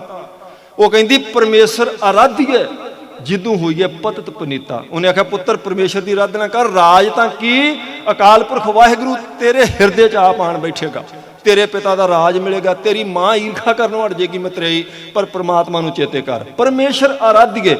ਉਹਨੇ ਫਿਰ ਉੱਥੋਂ ਉਹ ਕਿਉਂਕਿ ਬੱਚਾ ਸੀ ਨਾ, ਬੱਚੇ ਦਾ ਮਨ ਬੜਾ ਸਾਧ ਸੰਗਤ ਜੀ ਪਵਿੱਤਰ ਹੁੰਦਾ, ਕੋਮਲ, ਆਟੇ ਦੇ ਦੀਵੇ ਵਰਗਾ, ਜਿੱਧਰ ਨੂੰ ਮਰਜ਼ੀ ਮੋੜ ਦਿਓ। ਤਾਂ ਕਹਿੰਦੇ ਮਾਂ ਨੂੰ ਬੜੇ ਖਿਆਲ ਨਾਲ ਬੱਚੇ ਦੀ ਪਾਲਣਾ ਕਰਨੀ ਚਾਹੀਦੀ ਹੈ। ਤਾਂ ਕੱਲ ਗਿਆਨੀ ਕੁਲਵੰਤ ਸਿੰਘ ਜੀ ਕਹਿ ਕੇ ਗਏ ਸੀ ਲੁਧਿਆਣੇ ਵਾਲੇ, ਭਈ ਮਾਂ ਬੱਚੇ ਨੂੰ ਇੱਕ ਬੰਨੇ ਦੁੱਧ ਦੀ ਸ਼ੀਸ਼ੀ ਮੂੰਹ 'ਚ ਪਾ ਦਿੰਦੀ, ਦੂਜੇ ਬੰਨੇ ਉਹਦੇ ਸਾਹਮਣੇ ਹੱਥ 'ਚ ਮੋਬਾਈਲ ਫੜਾ ਦਿੰਦੀ, ਗੇਮ ਲਾ ਕੇ। ਹੁਣ ਬੱਚਾ ਉਹੀ ਕੁਝ ਕਰੂਗਾ। ਫਿਰ ਇਹ ਤਾਂ ਗੁੱਸੇ ਵਾਲੀ ਗੱਲ ਨਹੀਂ ਹੈਗੀ। ਜੇ ਹੁਣ ਆਪਾਂ ਹੀ ਬੱਚੇ ਨੂੰ ਗੇਮ ਖੇਡਣ ਮੋਬਾਈਲ ਤੇ ਲਾ ਦੇਣਾ, ਉਹਨੂੰ ਕੋਈ ਸਾਖੀ ਨਹੀਂ ਸੁਣਾਉਣੀ, ਉਹਨੂੰ ਕੋਈ ਗੁਰੂ ਘਰ ਦੀ ਗੱਲ, ਕੋਈ ਉਂਗਲੋਂ ਫੜ ਕੇ ਗੁਰਦੁਆਰੇ ਮੱਥਾ ਟੇਕਣ ਲਈ ਨਹੀਂ ਲੈ ਕੇ ਆਉਣਾ, ਤਾਂ ਫਿਰ ਬੱਚਾ ਭਗਤ ਤਾਂ ਕੀ ਸਾਧ ਸੰਗਤ ਜੀ, ਤਾਂ ਕੋਈ ਚੰਗੇ ਪਿਛਲੇ ਸੰਸਕਾਰ ਸਾਹਮਣੇ ਆ ਜਾਣ ਤਾਂ ਭਾਵੇਂ ਬੱਚਾ ਫਿਰ ਇਸ ਪਾਸੇ ਮੋੜ ਆਵੇ। ਉਹ ਬੱਚਾ ਸੀ, ਉਹਦੇ ਮਨ ਤੇ ਅਸਰ ਹੋਇਆ, ਉਹਨੇ ਉਦੋਂ ਹੀ ਜਪਣਾ ਸ਼ੁਰੂ ਕਰ ਦਿੱਤਾ। ਤਾਂ ਉਹ ਦੇਖੋ ਪਿਤਾ ਦਾ ਰਾਜ ਵੀ ਮਿਲਿਆ, ਮਾਂ ਵੀ ਈਰਖਾ ਕਰਨੋਂ ਹਟ ਗਈ। ਨਾਵੇਂ ਪਾਤਸ਼ਾਹ ਜੀ ਕਹਿੰਦੇ ਅਟਲ ਭਇਓ ਧਰੂ ਜਾ ਕੇ ਸਿਮਰਨ ਅਰ ਨਿਰਭੈ ਪਦ ਪਾਇਆ, ਦੁੱਖ ਹਰਤਾ ਹੈ ਬਿਦ ਕੋ ਸੁਆਮੀ ਤੈਂ ਕਾਹੇ ਵਿਸਰਾਇਆ।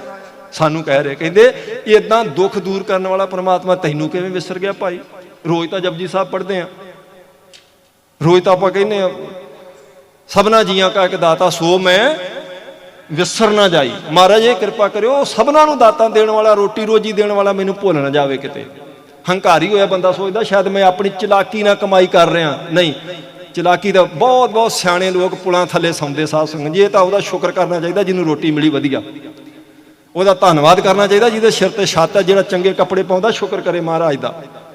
ਨਹੀਂ ਤੇ ਬੜੇ ਬੜੇ ਪੜ੍ਹੇ ਲਿਖੇ ਲੋਕ ਪੁਲਾਂ ਥੱਲੇ ਬੋਰੀਆਂ ਵਿਛਾ ਕੇ ਸੌਂਦੇ ਵੇਖਿਆ, ਤਾਂ ਉਹਦੀ ਕਿਰਪਾ ਹੁੰਦੀ ਤਾਂ ਚਲਾਕੀ, ਇਹ ਹੰਕਾਰ ਨਹੀਂ ਹੁੰਦਾ ਕੋਈ। ਇਸ ਲਈ ਉਹਨੂੰ ਰਾਜ ਮਿਲ ਗਿਆ। ਹੁਣ ਮਹਾਰਾਜ ਨਾਵੇਂ ਪਾਤਸ਼ਾਹ ਕਹਿੰਦੇ ਦੁੱਖ ਹਰਤਾ ਹੈ ਬਿਦ ਕੋ ਸੁਆਮੀ ਤੈਂ ਕਾਹੇ ਵਿਸਰਾਇਆ। ਕਹਿੰਦੇ ਤੈਨੂੰ ਕਿੱਦਾਂ ਵਿਸਰ ਗਿਆ? ਵੀ ਸਭਨਾ ਜੀਆਂ ਕਾ ਇੱਕ ਦਾਤਾ ਸੋ ਮੈਂ ਵਿਸਰ ਨਾ ਜਾਈ। ਆਪਾਂ ਤਾਂ ਅਰਦਾਸ ਹੀ ਕਰਦੇ, ਵਿਸਰਨਾ ਹੀ ਦਾਤਾਰ ਆਪਣਾ ਨਾਮ ਦੇਹੋ, ਗੁਣ ਗਾਵਾਂ ਦਿਨ ਰਾਤ। ਕਹਿੰਦੇ ਮਹਾਰਾਜ ਦਿਨੇ ਰਾਤ ਮੈਨੂੰ ਚੇਤੇ ਰਹੋ, ਤੁਸੀਂ ਇਹ ਮੇਰੇ ਤੇ ਕਿਰਪਾ ਕਰ ਦਿਓ, ਤੁਸੀਂ ਭੁੱਲੋ ਨਾ ਮੈਨੂੰ, ਬਸ ਮੈਨੂੰ ਗੁਰੂ ਚੇਤੇ ਰਹੇ ਹਰ ਵੇਲੇ। ਇਸੇ ਲਈ ਸਮਾਗਮ ਹੁੰਦੇ। ਤਾਂ ਧੰਨ ਗੁਰੂ ਤੇਗ ਬਹਾਦਰ ਸਾਹਿਬ ਸੱਚੇ ਪਾਤਸ਼ਾਹ ਅਟਲ ਭਇਓ ਧਰੂ ਜਾ ਕੇ ਸਿਮਰਨ अनिर्भय पद पाया। दुख हरता है बिद को स्वामी तै काहे बिसुराया, जब ही सरन गही किरपा निध गाज ग्राह। ते अगला प्रमाण पहला गणका दा, दूजा धरू दा, तीजा हुण दिंदे हाथी दा। वो किहड़ा हाथी सी? 10वीं वार विच भाई गुरदास साहब जी ने लिखिया, उहदा जिक्र कीता। वो हाथी साहब संगत जी जिहड़ा जिन्हों पानी विच गए नूं पानी पीण गए नूं तंदूए ने जकड़ लिया सी। उन्हें फिर परमात्मा अगे पुकार की ते परमात्मा ने तंदूए दीयां तारां कट के हाथी नूं बचाया। नावें पातशाह कहंदे जब ही शरण गही किरपा निध गाज ग्राह ते छूटा। गाज हाथी नूं कहंदे, ग्राह तंदूए नूं कहंदे। जिस परमात्मा नूं चेते कीतियां तंदूए दी जकड़ च आया, हाथी बच गया सी। तैनूं क्यों नहीं चेते आ रहा? महिमा नाम कहां लो बरनो, राम कहत बंधन ते टूटा। कहंदे उस नाम दी महिमा कित्थों तक बोल के दसीए। राम राम कहण करके जिस हाथी नूं पए होए बंधन भी कटे गए सन। कहंदे उस नाम दी महिमा किन्नी बोल के दसीए। ये गुरु तेग बहादुर साहब जी दी बाणी है। महिमा नाम कहां लो बरनो, कहंदे नाम दी महिमा गुरमुखो कोई बोल के दस सकदा है? तां बेअंत महिमा। आ पंजवें पातशाह जी दे शब्द पढ़ो। वो कहंदे ऐसो सहाई हर को नाम, साध संगत भज पूर्ण काम। बूढ़त को जैसे बेड़ी मिलत, बूझत दीपक मिलत तिलत। जलत अग्नि मिलत नीर, जैसे बारक मुखे खीर। जैसे रण में सखा भरात, जैसे भूखे भोजन। ये किन्ने प्रमाण है? वो कहंदे नाम इदां दोवां लोकां च सहाई हुंदा जिवें भुखे नूं भोजन, जिवें डुबदे नूं बेड़ी सहाई। डुब रहा होवे कोई पानी च, उहनूं बेड़ी बचाउण चली जावे, उहदी जान बच जांदी ना जी। बूढ़त को जैसे बेड़ी मिलत, बूझत दीपक मिलत तिलत। दीवा बुझ रहा हो, 2 चिमचे तेल दे पा दो, फिर 4 घंटे उसकी जिंदगी बच जाती। कहते इदा नाम सहाई है। जैसे रण में सखा भरात, जैसे भूखे भोजन मात। जैसे किरख है बरस मेघ, किरख होंदी खेती। कहते खेती सुक रही होवे ते जिवें मींह उहदे लई सहाई है, इदां लोक परलोक च परमात्मा दा नाम सहाई है। जैसे पालन सरन सिंह, गरण मुख नहीं सरपतरास। सूआ पिंजर नहीं खाए बलास, जैसो आंडो हिरदे माहे। जैसो दानो चकी दराहे। फिर पंजवें पातशाह कहते बहुत उपमा थोर कही। कहते उपमा तो नाम दी बहुत है, लोको तुहानू समझाउण लई थोड़ी कही है। उपमा तो बहुत है परमात्मा का नाम जे कोई जपे किन्ना फल मिलता। कहते उपमा तो बेअंत है, पर साडी समझ च गल आ जाए थोड़ा कहते पंजवें पातशाह जे तुहानू दस्सिया, जिवें डुबदे नूं बेड़ी, जिवें भुखे नूं भोजन, जिवें लड़ाई दी मैदान च सक्का भरा, जिवें चक्की दे पुड़ च दाणियां वास्ते किल्ली, इवें नाम सहाई है। इवें तो जे मनुखा जन्म लैके भी साध संगत जी आपां 10 मिनट सवेरे उठ के वाहिगुरू वाहिगुरू नहीं कर सकते, तो काहदा मनुखा जन्म है जी? फिर 84 का सरदार कोई नहीं है। इनू 84 का सरदार कहते हैं। 184 जोन सबाई मानस को प्रभ दी वड्याई। इसे लिए वड्याई मानस नूं दित्ती है भैया वाहिगुरू वाहिगुरू कर सकता है। खोते गधे घोड़े कोड़ किरले सप वाहिगुरू वाहिगुरू कर नहीं सकते। गुरमुखो कर नहीं सकते। वो वेखो कबीर साहब जी का शब्द, वो कहते 4 पाव दोए सिंह गुंग मुख अब कैसे गुण गई है। कहते जदों तेरे 4 पैर होए, 2 सिंह होए, तेरे सिर ते मूँह गूंगा आया, तू किसी बलद झोटे की जून च होया, फिर कित्थों वाहिगुरू वाहिगुरू कर लेगा? तरसेगा इस समय नूं। फिर ये कबीर साहब का शब्द है। क्यों नहीं कहते तू चेते करदा? हुण मनुखा जन्म है तेरे कोल, किन्ना क जोर लगदा जी? कोई फीस नहीं देनी पैंदी, कोई पैसे नहीं लगते, कोई अपना जोर लगदा जी? सवेरे उठ के पिंडा गिला करके वाहिगुरू वाहिगुरू करे, जो कोई अपने घरे बैठा बरकतां आ जांदियां महाराज दियां, की जोर लगदा जी? कोई पैसा लगदा? कोई नहीं लगता। लेकिन करते नहीं जे लोग, करते नहीं। इन्हां समागमां च आपां यही चेते कराउणा हुंदा भी करो जे ना। एक विद्वान दे बड़े सोहणे बचन है। वो कहते हाथियों के दांत के खिलौने बने भांत भांत, बागन की खालसो तो शिव मन भाई है। कहते हाथी मर जाए ना जी, हाथी दंद बहुत कीमती विकदा। पिंडां च कहते हुंदे सी, कहते सी हाथी जिउंदा लख दा, मरिया 1.25 लाख दा। मरे की कीमत वध जाती है। हाथियों के दांत के खिलौने बने भांत भांत, बागन की खाल सो तो शिव मन भाई है। कहते बाघ मर जाए तो वही खल आपां फोटोआं ते वेने शिव जी ने अपने लक दुआले लपेटी हुंदी, वो लपेट के रखता। मिर्गन की खाल को उड़ता है जोगी जति, बकरे की खाल साथ पानी भर लाई है। गुरुमा कहते मिर्ग मर जाए ना, हिरन मर जाए तो बंदगी करने वाले वो खल थले विछा के उत्ते चौंकड़ा मार के वाहिगुरू वाहिगुरू करते हैं। बहुत कीमती होंगी है। बकरा मर जाए कहते बकरे की खाल साथ पानी भर लाई है। बकरा मर जाए वो खल काम आ जाती, पानी वाली मशक बनती जी भाई कन्हैया जी ने मोढे ते पाई ना फोटोआं ते वेने आपां, वो बकरे की खल की बनती है। कहते बकरा मर जाए वो भी खल काम आ जाती। गुरमुखो ਪਸ਼ੂਆਂ ਕੀ ਖਾਲ ਕੇ ਅਧਿਕ ਸੁੰਦਰ ਜੋੜੇ ਬਣੇ। ਪਸ਼ੂ ਮਰ ਜਾਣ ਤਾਂ ਜਿਹੜੇ ਪੈਰੀਂ ਆਪਾਂ ਜੋੜੇ ਪਾਉਣੇ ਪਸ਼ੂਆਂ ਦੀ ਖੱਲ ਦੇ ਬਣਦੇ ਆ। ਪਸ਼ੂ ਮਰ ਜਾਵੇ ਤੇ ਉਹਦੀ ਵੀ ਖੱਲ ਕੰਮ ਆ ਜਾਂਦੀ ਹੈ। ਗੈਂਡਨ ਕੀ ਖਾਲ ਰਾਜੇ ਰਾਣੇ ਕੋ ਸਹਾਈ ਹੈ, ਕਹੇ ਕਵੀ ਦਇਆ ਰਾਮ ਰਾਮ ਕੇ ਭਜਨ ਮਨ ਮਨੁੱਖ ਕੀ ਖੱਲ ਕਿਸੇ ਕੰਮ ਨਹੀਂ ਆਈ ਹੈ। ਕਹਿੰਦੇ ਪ੍ਰਮਾਤਮਾ ਦੇ ਭਜਨ ਤੋਂ ਬਿਨਾਂ ਤੇਰੀ ਤੇ ਖੱਲ ਕਿਸੇ ਕੰਮ ਨਹੀਂ ਹੋਣੀ। ਉਹ ਗੁਰਮੁਖਾ ਪਸ਼ੂ ਦੀ ਖੱਲ ਕੰਮ ਆ ਜਾਂਦੀ ਹੈ, ਹਾਥੀ ਮਰੇ ਦੇ ਦੰਦ ਕੰਮ ਆ ਜਾਂਦੇ ਆ, ਬੱਕਰੇ ਦੀ ਖੱਲ ਦੀ ਮਸ਼ਕ ਬਣ ਜਾਂਦੀ ਹੈ। ਮਨੁੱਖ ਦੀ ਤੇ ਖੱਲ ਕਿਸੇ ਕੰਮ ਨਹੀਂ ਆਉਣੀ। ਇਹ ਜਾਂ ਕਬਰ ਵਿੱਚ ਤੇ ਜਾਂ ਫਿਰ ਲੱਕੜਾਂ ਤੇ ਕਿਸੇ ਕੰਮ ਨਹੀਂ ਆਉਣਾ ਜੇ ਵਾਹਿਗੁਰੂ ਵਾਹਿਗੁਰੂ ਵੀ ਨਾ ਕੀਤਾ ਤਾਂ। ਇਹ ਨਾਵੇਂ ਪਾਤਸ਼ਾਹ ਜੀ ਦੇ ਬਚਨ ਮੈਂ ਤੁਹਾਡੇ ਨਾਲ ਸਾਂਝੇ ਕਰ ਰਿਹਾ। ਨਾਵੇਂ ਪਾਤਸ਼ਾਹ ਜਿਨ੍ਹਾਂ ਦਾ 400 ਸਾਲਾ ਮਨਾ ਰਹੇ ਆਪਾਂ,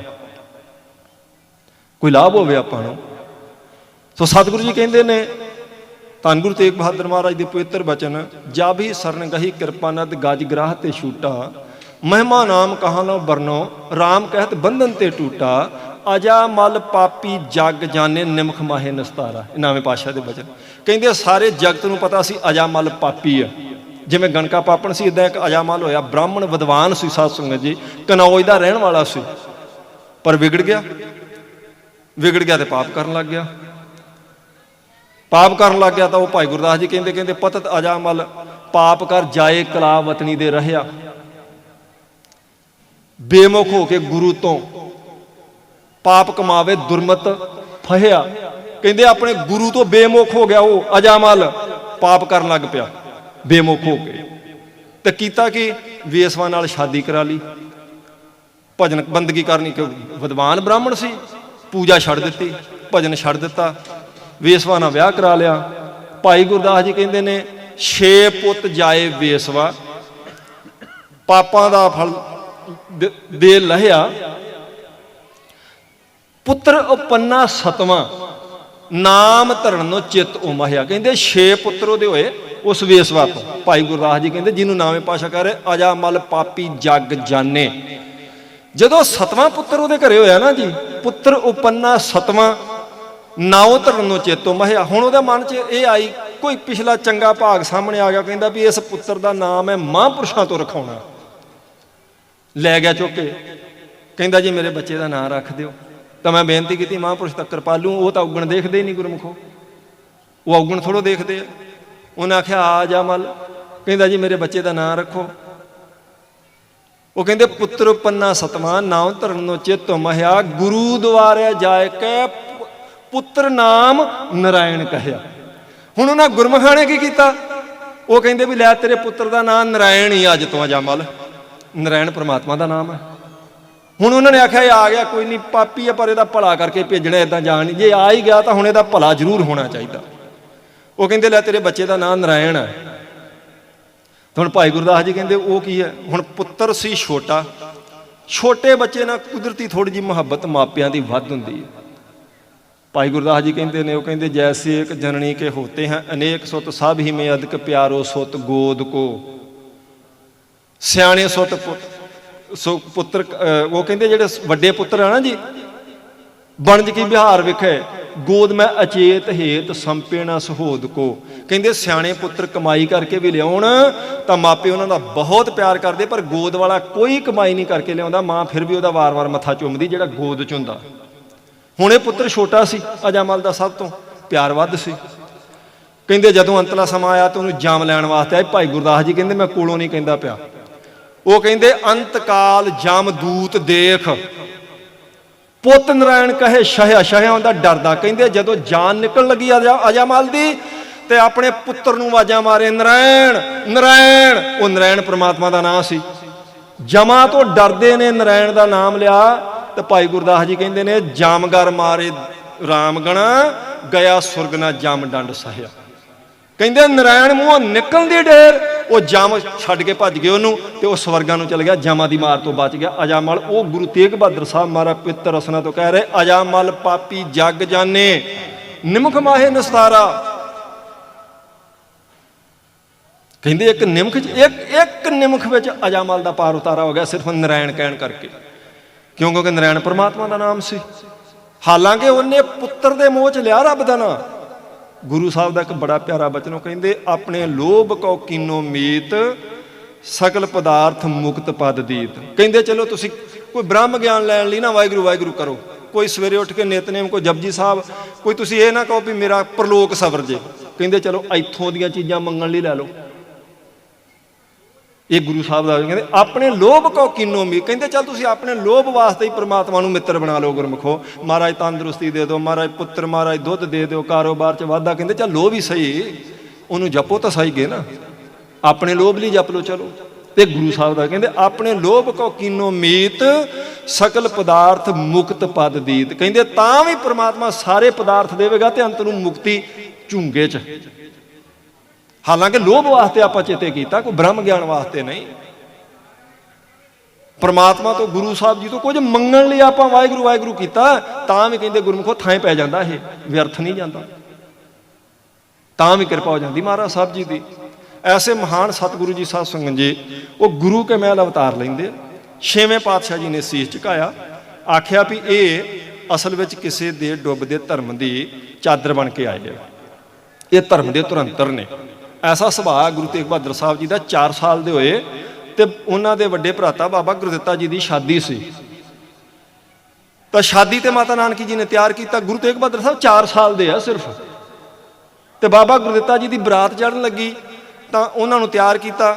रुत सर्दी की सी, हुण बरात चढ़न लगी तो बहुत लोग देखने वास्ते आए। अमृतसर की गल है, जब बहुत लोग देखने वास्ते आए, एक बिल्कुल 4 साल का बच्चा गुरु तेग बहादुर साहब जी का हाणी, उन्हें आऊँ कच्छां च बाहां लईआं ते ठंड लगे पैरों तो नंगा ते कंबे, वह भी बरात वेखण आया दूजे बच्चों नाल।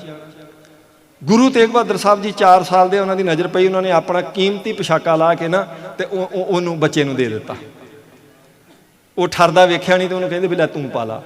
तो जदों माता नानकी जी कोल आए तो माता नानकी जी ने आख्या पुत्र ये की कीता, तेनों तैयार किया सी, तेरे कपड़े। वो कहते माता जी वो बच्चा एक ठरदा सी, मैं उन्होंने देते। कहते फिर तू हुण बराते जाना, कहते मैनूं तुसीं होर दे दोगे, अपने किहड़े कोई घाटा।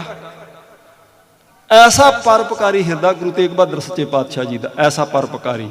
एक थोड़े दिन पहले गुरमुख कह रहे थे, कहते गुरमुखो ये वो गुरु तेग बहादुर महाराज सच्चे पातशाह जी ने एक बच्चे नूं ठरदा वेख के जे अपना लिबास दे सकते हैं, तो किसी का धर्म डुबदा वेख के अपना स्वास दे सकते हैं, अपनी जान दे देंगे किसी का धर्म बचाने लई।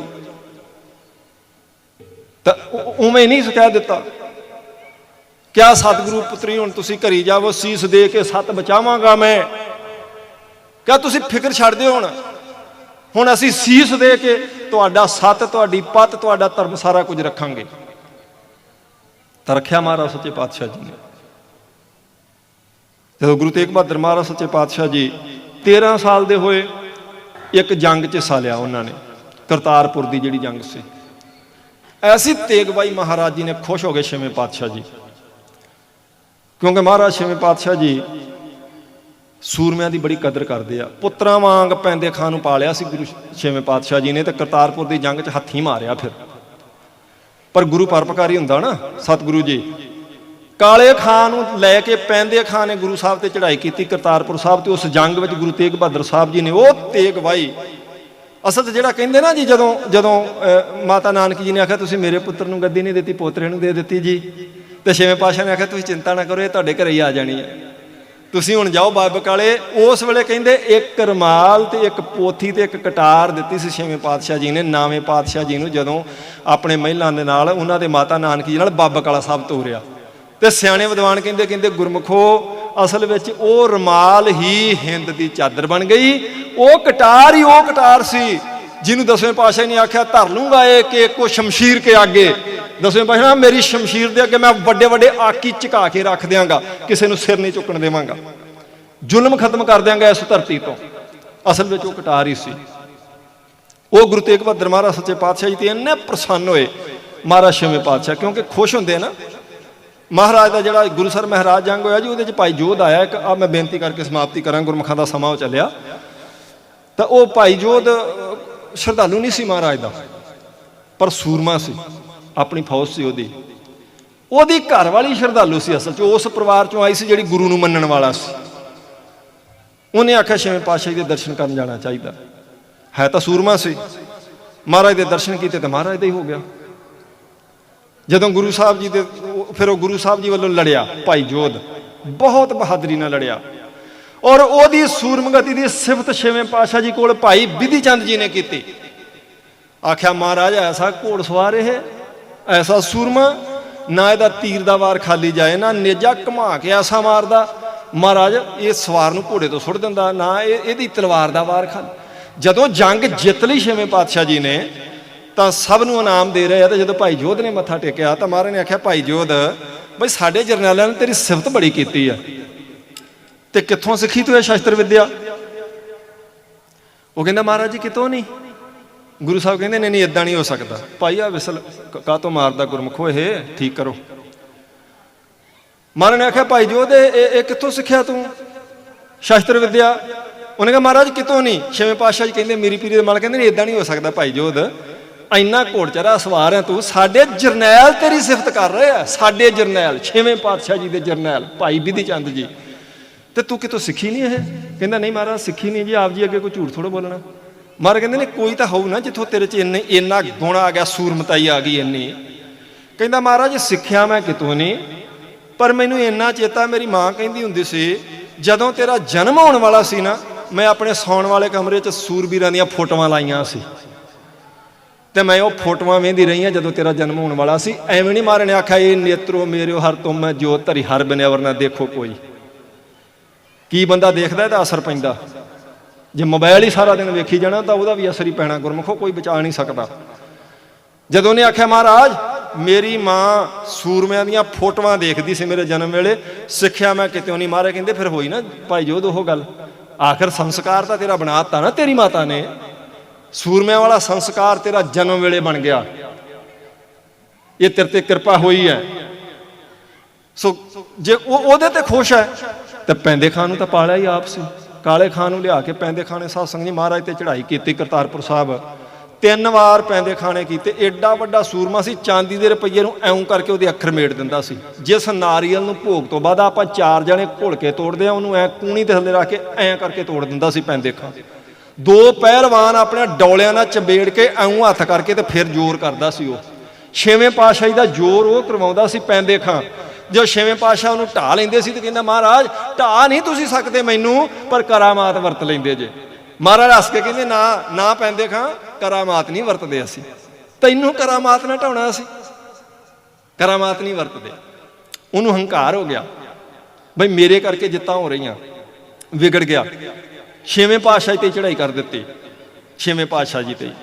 ਹੁਣ ਜਦੋਂ ਮਹਾਰਾਜ ਕਿਸੇ ਤੇ ਮਿਹਰ ਦੀ ਨਜ਼ਰ ਕਰਦੇ ਨਾ, ਜਿਹੜਾ ਚੰਦੂ ਮਹਾਰਾਜ ਪੰਜਵੇਂ ਪਾਤਸ਼ਾਹ ਜੀ ਦੇ ਸੀਸ ਤੇ ਤੱਤੀ ਰੇਤਾ ਕੋਲ ਬਹਿ ਕੇ ਪਵਾ ਰਿਹਾ ਸੀ, ਭਾਈ ਬਿਧੀ ਚੰਦ ਜੀ ਨੂੰ ਕਹਿ ਕੇ ਨੱਥ ਪਵਾਈ। ਭਾਈ ਬਿਧੀ ਚੰਦ ਜੀ ਪਹਿਲਾਂ ਗੋਡਾ ਫੇਰਿਆ ਉਹਨੂੰ ਢਾਹ ਕੇ, ਉਹਨਾਂ ਨੇ ਪੈਂਦੇ ਖਾਂ ਨੂੰ ਵੀ ਫੇਰਿਆ। ਜਦੋਂ ਉਹ ਲੰਮੀ ਵਾਰਤਾ, ਉਹ ਜਦੋਂ ਉਹਦਾ ਜਵਾਈ ਉਸਮਾਨ ਖਾਂ ਪੈਂਦੇ ਖਾਂ ਦਾ ਛੇਵੇਂ ਪਾਤਸ਼ਾਹ ਜੀ ਦੇ ਦਿੱਤਾ ਸਾਧ ਸੰਗਤ ਜੀ ਘੋੜਾ ਬਾਜ ਲੈ ਗਿਆ। ਤਾਂ ਮਹਾਰਾਜ ਨੇ ਆਖਿਆ ਤੈਨੂੰ ਦਿੱਤਾ ਸੀ ਪੈਂਦੇ ਖਾਂ ਵੀ ਸਭ ਤੋਂ ਵਧੀਆ ਜਰਨੈਲ ਹੈ ਤੂੰ ਸਾਡਾ, ਤੇ ਅਸੀਂ ਤੈਨੂੰ ਆਖਿਆ ਸੀ ਉਸ ਘੋੜੇ ਤੇ ਚੜ੍ਹ ਕੇ ਆਉਣਾ ਉਹ ਪੋਸ਼ਾਕ ਪਾ ਕੇ, ਤਾਂ ਕਹਿੰਦਾ ਨਹੀਂ ਮੇਰਾ ਜਵਾਈ ਲੈ ਗਿਆ, ਝੂਠ ਬੋਲ ਦਿੱਤਾ। ਮਹਾਰਾਜ ਨੇ ਆਖਿਆ ਕੱਲ ਨੂੰ ਪਾ ਕੇ ਆਈ, ਫਿਰ ਝੂਠ ਬੋਲ ਦਿੱਤਾ। ਹੁਣ ਜਵਾਈ ਕਹਿੰਦਾ ਜੇ ਮੇਰੇ ਤੋਂ ਚੀਜ਼ਾਂ ਲੈਣੀਆਂ ਮੈਂ ਕੁੜੀ ਛੱਡ ਦੂੰਗਾ ਤੇਰੀ। ਉਹ ਉਧਰ ਵੀ ਡਰਦਾ ਤੇ ਉਧਰ ਵੀ ਫਸਿਆ। ਆਖਰ ਮਹਾਰਾਜ ਕੋਲ ਝੂਠ ਬੋਲੀ ਜਾਂਦਾ। ਤਾਂ ਗੁਰੂ ਸਾਹਿਬ ਨੇ ਆਖਿਆ ਭਾਈ ਬਿਧੀ ਚੰਦ ਇਹ ਕਹਿੰਦਾ ਮਹਾਰਾਜ ਤੁਸੀਂ ਜਾਣ ਕੇ ਮੇਰੀ ਹੱਠੀ ਕਰਦੇ ਜੀ, ਸਾਰਿਆਂ ਵਿੱਚ ਜਰਨੈਲਾਂ ਤੁਸੀਂ ਜਾਣ ਕੇ। ਅੱਗਿਓਂ ਜਦੋਂ ਬੋਲਣ ਲੱਗਾ ਤਾਂ ਮਹਾਰਾਜ ਨੇ ਇਸ਼ਾਰਾ ਕੀਤਾ, ਭਾਈ ਬਿਧੀ ਚੰਦ ਨੇ ਫੜ ਕੇ ਗੋਡਿਆਂ ਥੱਲੇ ਰੱਖ ਲਿਆ। ਉਹ ਪੈਂਦੇ ਖਾਂ ਜਿਹੜਾ ਐਉਂ ਕਰਕੇ ਭੱਜੇ ਜਾਂਦੇ ਘੋੜੇ ਨੂੰ ਧੌਣ ਦੇ ਵਾਲਾਂ ਤੋਂ ਫੜ ਲੈਂਦਾ ਸੀ।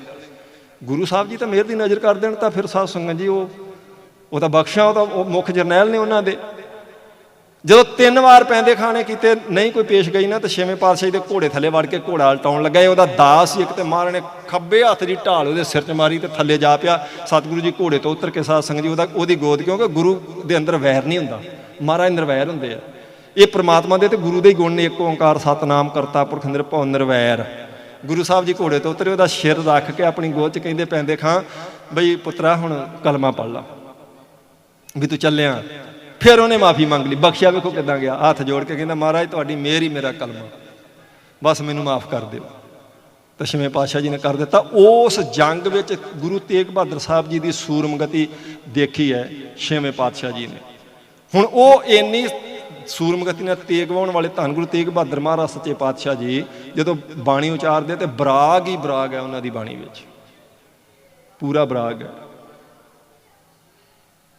ਗੁਣ ਗੋਬਿੰਦ ਗਾਇਓ ਨਹੀਂ ਜਨਮ ਅਕਾਰਥ ਕੀਨ, ਕਹੋ ਨਾਨਕ ਹਰ ਭਜ ਮਨਾ ਜਿਹ ਬਿਦ ਜਲ ਕੋ ਮੀਨ। ਉਹ ਕਹਿੰਦੇ ਉਹ ਸਾਰਾ ਜਨਮ ਤੇਰਾ ਵਿਅਰਥ ਚੱਲਿਆ ਚੱਲਿਆ, ਗੋਬਿੰਦ ਦੇ ਗੁਣ ਨਹੀਂ ਗਾਏ, ਪਰਮਾਤਮਾ ਨੂੰ ਚੇਤੇ ਨਹੀਂ ਕੀਤਾ, ਜਨਮ ਤਾਂ ਸਾਰਾ ਵਿਅਰਥ ਨਿਕਲ ਚੱਲਿਆ। ਇਵੇਂ ਪਰਮਾਤਮਾ ਨੂੰ ਚੇਤੇ ਰੱਖ ਜਿਵੇਂ ਮੱਛੀ ਪਾਣੀ ਤੋਂ ਬਿਨਾਂ ਬਚ ਨਹੀਂ ਸਕਦੀ, ਗੁਰੂ ਕਾ ਸਿੱਖ ਬਾਣੀ ਤੋਂ ਬਿਨਾਂ ਬਚ ਨਾ ਸਕੇ ਗੁਰਮੁਖੋ। ਇਹ ਨੌਵੇਂ ਪਾਤਸ਼ਾਹ ਜੀ ਦੇ ਪਵਿੱਤਰ ਬਚਨ ਹੈ। ਸੋ ਸਤਿਗੁਰੂ ਜੀ ਕਿਰਪਾ ਕਰਨ, ਆਪਾਂ ਸਾਰੇ ਉਹਨਾਂ ਦਾ 400 ਸਾਲਾ ਪ੍ਰਕਾਸ਼ ਪੁਰਬ ਮਨਾ ਰਹੇ ਹਾਂ। ਬਹੁਤ ਬਹੁਤ ਧੰਨਵਾਦ ਸਤਿਗੁਰੂ ਸ੍ਰੀ ਗੁਰੂ ਗ੍ਰੰਥ ਸਾਹਿਬ ਸੱਚੇ ਪਾਤਸ਼ਾਹ ਜੀ ਦਾ, ਆਪ ਸਾਰੀਆਂ ਸੰਗਤਾਂ ਦਾ। ਬਹੁਤ ਪਿਆਰ ਨਾਲ ਤੁਸੀਂ ਸੁਣਿਆ ਸੀ, ਕੱਲ੍ਹ ਵੀ ਅੱਜ ਵੀ। ਕੱਲ੍ਹ ਦਾ ਦਿਨ ਆਪਣੇ ਕੋਲੇ ਹੋਰ ਹੈ। ਬਹੁਤ ਹੀ ਸਤਿਕਾਰਯੋਗ ਸ਼ਖਸੀਅਤਾਂ ਸਾਧ ਸੰਗਤ ਜੀ ਆਪਣੇ ਵਿੱਚ ਆ ਰਹੀਆਂ ਨੇ। ਇਹ ਉਦੋਂ ਉੱਤੇ ਸੋਨੇ ਤੇ ਸੁਹਾਗਾ ਆਪਾਂ ਕਹਿ ਸਕਦੇ ਹਾਂ, ਜਿਨ੍ਹਾਂ ਦੇ ਦਰਸ਼ਨਾਂ ਦਾ ਵੀ ਇੱਕ ਫਲ ਹੈ। ਸੰਤ ਬਾਬਾ ਅਵਤਾਰ ਸਿੰਘ ਜੀ ਮਹਾਂਪੁਰਸ਼, ਉਹੀ ਮਹਾਰਾਜ ਛੇਵੇਂ ਪਾਤਸ਼ਾਹ ਜੀ ਜਰਨੈਲ ਬਾਬਾ ਬਿਧੀ ਚੰਦ ਦੀ ਸੰਪਰਦਾ ਦੇ ਸਾਧ ਸੰਗਤ ਜੀ ਮੁਖੀ 12ਵੇਂ ਥਾਂ ਤੇ ਹੈ ਬਾਬਾ ਬਿਧੀ ਚੰਦ ਜੀ ਦੇ, ਉਹਨਾਂ ਦੇ ਥਾਂ ਤੇ ਆ ਸੰਤ ਬਾਬਾ ਅਵਤਾਰ ਸਿੰਘ ਜੀ, ਸੰਤ ਬਾਬਾ ਸੱਜਣ ਸਿੰਘ ਜੀ ਬੇਰ ਸਾਹਿਬ ਵਾਲੇ ਗੁਰਮੁਖ ਪਿਆਰੇ। ਕੀ ਧੰਨਵਾਦ ਕਰੀਏ। ਕੱਲ੍ਹ ਵੀ ਸਾਧ ਸੰਗਤ ਜੀ ਸਮਾਪਤੀ ਤੇ ਗਏ ਸੀ, ਮੈਂ ਅੱਜ ਫੋਨ ਕੀਤਾ, ਕਹਿੰਦੇ ਕੋਈ ਨਹੀਂ ਆ ਜਾਵਾਂਗੇ, ਆਪਣਾ ਘਰ ਦਾ ਹੀ ਕੰਮ ਆ ਤੇ ਕੱਲ੍ਹ ਨੂੰ ਵੀ ਆ ਜਾਵਾਂਗੇ। ਤੇ ਮੈਂ ਕਿਹਾ ਜੀ ਵਾਕਈ ਤੁਹਾਡਾ ਘਰ ਦਾ ਕੰਮ ਆ, ਇਹ ਤਾਂ ਤੁਸੀਂ ਅਸੀਸ ਦਿੱਤੀ ਤੇ ਅਸੀਂ ਇਹ ਥੋੜ੍ਹਾ ਬਹੁਤਾ ਮਹਾਰਾਜ ਦੀ ਕਿਰਪਾ ਬਖਸ਼ਾਂ ਲੈ ਲਾਂਗੇ, ਸੰਗਤ ਕੋਈ ਲਾਹਾ ਖੱਟ ਲੇਗੀ ਜੀ।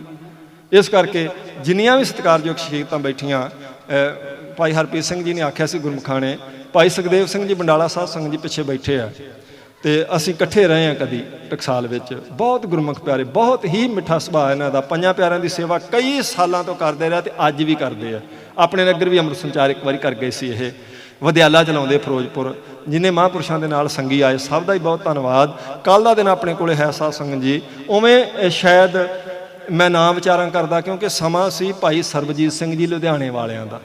ਜਿਵੇਂ ਕੱਲ੍ਹ ਭਾਈ ਕੁਲਵੰਤ ਸਿੰਘ ਜੀ ਲੁਧਿਆਣੇ ਵਾਲੇ ਲੁਧਿਆਣੇ ਤੋਂ ਆਏ ਸੀ ਆਪ ਜੀ ਦੇ ਦਰਸ਼ਨ ਕਰਨ, ਤੇ ਅੱਜ ਉਹ ਸਰਬਜੀਤ ਸਿੰਘ ਉਹਨਾਂ ਦਾ ਫੋਨ ਆ ਗਿਆ ਸੀ। ਉਹ ਕਹਿੰਦੇ ਜੀ ਮੇਰੀ ਕੋਈ ਮਜਬੂਰੀ ਬਣ ਗਈ ਹੈ, ਮੈਂ 4 ਤਰੀਕ ਨੂੰ ਆ ਸਕਦਾ ਸੀਗਾ ਜੀ, 4 ਨੂੰ ਹੀ ਆਓ ਆਪ ਜੀ। ਕੋਈ ਗੱਲ ਨਹੀਂ, ਉਹ ਕੱਲ੍ਹ ਨੂੰ ਆਉਣਗੇ। ਹੁਣ ਸਰਬਜੀਤ ਸਿੰਘ ਜੀ ਲੁਧਿਆਣੇ ਵਾਲੇ, ਕੱਲ੍ਹ ਨੂੰ ਭਾਈ ਕਮਲਜੀਤ ਸਿੰਘ ਜੀ ਆ ਹਜ਼ੂਰੀ ਰਾਗੀ ਸਿੱਧ ਦਰਬਾਰ ਸਾਹਿਬ ਜੀ ਵਾਲੇ। ਇਸੇ ਤਰ੍ਹਾਂ ਗੁਰਮੁਖ ਪਿਆਰੇ ਢਾਡੀ ਜਥਾ ਵੀ ਸਾਧ ਸੰਗਤ ਜੀ। ਫਿਰ ਉਹਨਾਂ ਤੋਂ ਬਾਅਦ ਆਪ ਜੀ ਦੇ ਦਰਸ਼ਨ। ਕੱਲ੍ਹ ਦਾ ਦਿਨ ਹੈ, ਆਪਾਂ ਪੂਰਾ ਲਾਹਾ ਲੈਣਾ, ਪੂਰਾ ਗੁਰੂ ਸਾਹਿਬ ਜੀ ਦੀਆਂ ਬਖਸ਼ਾਂ, ਅਸੀਸਾਂ, ਪ੍ਰਸੰਨਤਾ, ਇਹ ਨਿਸ਼ਚੈ ਵਾਚਕ ਆਪਣੇ ਤੇ ਹੋਣੀ ਹੈ। ਜੇ ਆਪਣੀ ਭਾਵਨਾ ਬਣ ਗਈ, ਅਸੀਂ ਗੁਰੂ ਤੇਗ ਬਹਾਦਰ ਸੱਚੇ ਪਾਤਸ਼ਾਹ ਜੀ ਦੀਆਂ ਖੁਸ਼ੀਆਂ ਲੈਣ ਲਈ ਬੈਠੇ ਹਾਂ। ਇਹ ਮਹਾਰਾਜ ਜੀ ਦੀ ਚੜ੍ਹਦੀ ਕਲਾ ਦੇ ਸਮਾਗਮ ਹੈ, ਉਹਨਾਂ ਦਾ ਪ੍ਰਕਾਸ਼ ਪੁਰਬ ਹੈ। ਆਪਾਂ ਤਾਂ ਸਾਧ ਸੰਗਤ ਜੀ ਇੱਥੋਂ ਉੱਠ ਕੇ ਆਏ। ਚਲੋ ਮੈਂ ਕੱਲ੍ਹ ਬੇਨਤੀ ਕੀਤੀ ਸੀ, ਕੁਝ ਕਰਤਾਰਪੁਰ ਤੋਂ ਤਲਵੰਡੀ ਤੋਂ ਸੰਗਤ ਆਈ ਸੀ, ਪਰ ਜਿਹੜੇ ਮਹਾਂਪੁਰਸ਼ ਆਏ ਉਹ ਫਿਰੋਜ਼ਪੁਰ ਤੋਂ ਆਏ। ਭਾਈ ਸੁਖਦੇਵ ਸਿੰਘ ਜੀ, ਸੁਰ ਸਿੰਘ, ਅੱਜ ਸਵੇਰੇ ਪਹਿਲਾਂ ਉਹ ਬਾਬਾ ਜੀ ਨੇ ਦੱਸਿਆ, ਪਹਿਲਾਂ ਉਹਨਾਂ ਦੀ ਮੀਟਿੰਗ ਸੀ ਉੱਥੇ, ਉਸ ਤੋਂ ਬਾਅਦ ਉਹਨਾਂ ਹੁਸ਼ਿਆਰਪੁਰ ਜਾਣਾ ਸੀ, ਫਿਰ ਆਪਣੇ ਨਗਰ ਆਏ, ਤਾਂ ਬੇਰ ਸਾਹਿਬ ਤੋਂ ਚੱਲ ਕੇ ਆਏ। ਕੀ ਲਫ਼ਜ਼ਾਂ ਨਾਲ ਸਾਧ ਸੰਗਤ ਜੀ, ਅਸੀਂ ਧੰਨਵਾਦ ਤੋਂ ਅੱਗੇ ਕੋਈ ਲਫ਼ਜ਼ ਹੈ ਨਹੀਂ, ਸਿਰਫ ਧੰਨਵਾਦ ਕਹਿ ਸਕਦੇ ਹਾਂ, ਪਰ ਗੱਲ ਗਾਂ ਦੀ ਆ ਅਸਲ 'ਚ। ਸੋ ਸਤਿਗੁਰੂ ਜੀ ਕਿਰਪਾ ਕਰਨ, ਮਹਾਰਾਜ ਆਪਣੀ ਸਾਰਿਆਂ ਦੀ ਹਾਜ਼ਰੀ ਆਪਣੇ ਦਰ ਤੇ ਪ੍ਰਵਾਨ ਕਰਨ। ਇਹ ਆਪਾਂ ਵੱਧ ਤੋਂ ਵੱਧ ਲਾਹਾ ਲੈਣਾ। ਇਹ ਸਾਰਿਆਂ ਦਾ ਸਮਾਗਮ ਹੈ, ਸਾਰੇ ਨਗਰ ਦਾ, ਸਾਰੇ ਇਲਾਕੇ ਦਾ ਸਮਾਗਮ ਹੈ ਸਾਧ ਸੰਗਤ ਜੀ, ਤੇ ਲਾਹਾ ਵੀ ਸਾਰਿਆਂ ਨੇ ਹੀ ਲੈਣਾ, ਸਭ ਨੇ ਖੁਸ਼ੀਆਂ ਲੈਣੀਆਂ ਗੁਰੂ ਸਾਹਿਬ ਜੀ ਦੀਆਂ। ਸੋ ਫਿਰ ਤੋਂ ਬਹੁਤ ਬਹੁਤ ਧੰਨ। ਅਗਲਾ ਪ੍ਰੋਗਰਾਮ ਭਾਈ ਹਰਪ੍ਰੀਤ ਸਿੰਘ ਜੀ ਤੋਂ ਸਰਵਣ ਕਰੋ ਜੀ, ਤੇ ਫਤਿਹ ਦਾ ਜਵਾਬ ਫਤਿਹ ਜੇ ਦੇ ਕੇ ਖੁਸ਼ੀਆਂ ਮਹਾਰਾਜ ਜੀ ਦੀਆਂ ਆਪਾਂ ਸਾਰੇ ਪ੍ਰਾਪਤ ਕਰੀਏ। ਬੁਲਾਓ ਜੀ। ਵਾਹਿਗੁਰੂ ਜੀ ਕਾ ਖਾਲਸਾ, ਵਾਹਿਗੁਰੂ ਜੀ ਕੀ